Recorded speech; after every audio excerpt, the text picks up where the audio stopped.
we are going to discussing on the topic of YouTube manometer.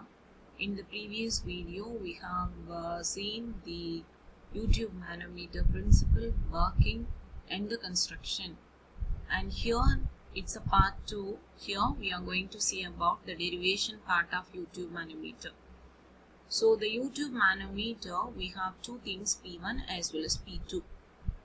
In the diagram what we have seen in the previous video, P1 which is unknown pressure of your left limb, and P2 which is nothing but the reference pressure of right limb. And both the limbs there will be a specific weight. Those weights are termed as W1 and W2. So W1 is a specific weight of the left limb, W2 is a specific weight of your right limb. And where W height is indicated in the diagram, that W height which is nothing but multiplication of W suffix M into delta HE. So what is the specific weight of manometric fluid? Wm. Then del HE which is nothing but the height of the manometric fluid height, and the fluid can be water, oil or mercury. So according to the equilibrium position, where the applied pressure P which is equal to rho GH, and in the diagram there is a line, datum line, that was indicated XX, that was the reference line. And this line, whenever there is a same level in the fluid at the rest position, it is also called as a balancing position. So whenever there is a datum line, then only the calculation begins. So when the XX, that is your same level, same liquid at the resting point, the calculation of both right and the left limb both are equal. That is what your balance equation talks about. So in which is equal to out. So for the left limb side, P1 plus W1 of H1 plus H2 plus del H. So that was the indication given in the diagram of your left limb, that is H1, then H2 and the difference del H, which is multiplied with your W1 plus the unknown pressure P1, which is equal to the reference pressure P2 plus the specific weight W2 of the height of your right limb is H2 plus manometric liquid that also added in your right side. So that is added with your H2, that is Wm into del H.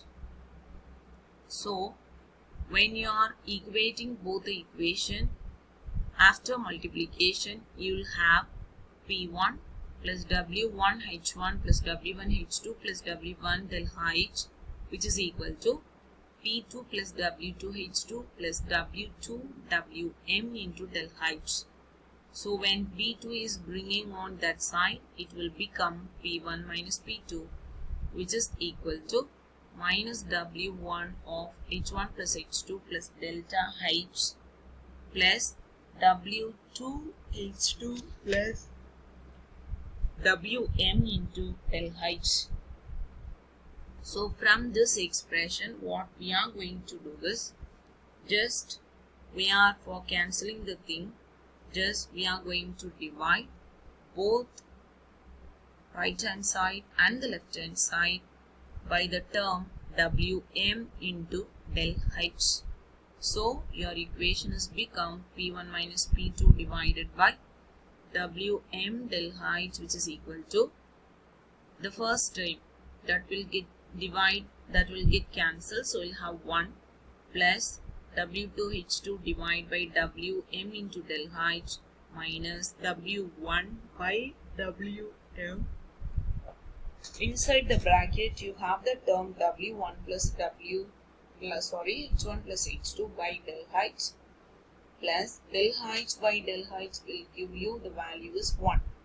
So now the equation comes like P1 minus P2, which is equal to Wm of 1 plus W2H2 by Wm del H minus W1 by Wm of H1 plus H2 divide del H plus 1 into delta H, in which from this expression your P1 minus P2, which is call it as a differential pressure. The pressure difference will give you the pressure measurement. So P1 minus P2, which is equal to Wm into del H.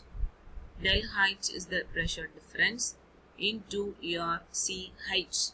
So what does it mean CH? Your CH, which is nothing but hydraulic corrections. So whenever there is a problem in the tube, we have to make some correction according to the laws.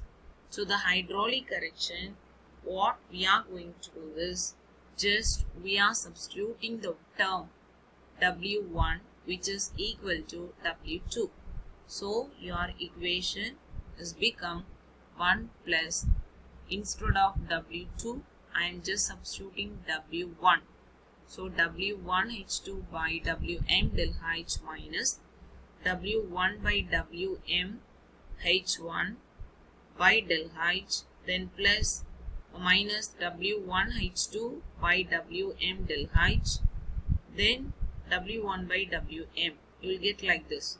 So after simplification of a particular term, you will have 1 minus W1 by Wm of H1 by del H plus 1. So this is how we are calculating the hydraulic correction factor. So in this particular term, if you are considering this H1 value is 0, that is the height of a particular liquid which is going to be 0, then your hydraulic correction factor will be 1 minus W1 divided by Wm. So this is how they are measuring hydraulic correction factor in U-tube manometer. Not only that, your P1 minus P2 will give you the value Wm into delta H into CH.